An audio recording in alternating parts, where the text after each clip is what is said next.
ბიძინა ივანიშვილმა მოკრიმინალო, მოკოცო, აი სუსტარო ითანაშრომლებს ესეთი კრიმინალური ბანდისგან შექმნა ამოღების ბიურო და ხალხისგან ნაძარცვი ფული რომ აქვს ჩინოვნიკებს, ახლა დაერია ამ ხალხს და ეუბნება რომ ეგ ფული ჩემთან უნდა მოიტანოთ, ანუ რაც მოგქონდათ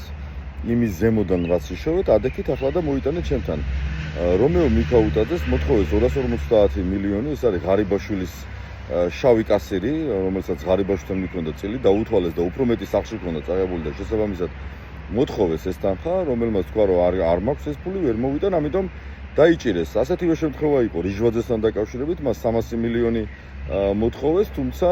მანაც უარი განაცხადა გადახდაზე, ამიტომ მოხსნეს თანამდებობიდან ისიც, მისი მამაც, მისი დანიშნული ხალხით, შესაბამისად შემდეგ რიჟვაძემ ითხოვა გრაფიკით გადახდა, ამიტომ ამ დროისთვის ის გრაფიკით იხდის ამ თანხას, ინარჩუნებს ამიტომ თავისუფლებას. გრიგოლ ლილუაშვილს მოთხოვეს 100 მილიონი, ეს არის ჯარიმაო, ეგრეთ წოდებული შეუთვალა ბიძინამ, იმიტომ რომ რაც მოქონდა იმის ზემოთ კიდევ უფრო მეტი გაქვს ნაშოვნი და ამიტომ 100 მილიონს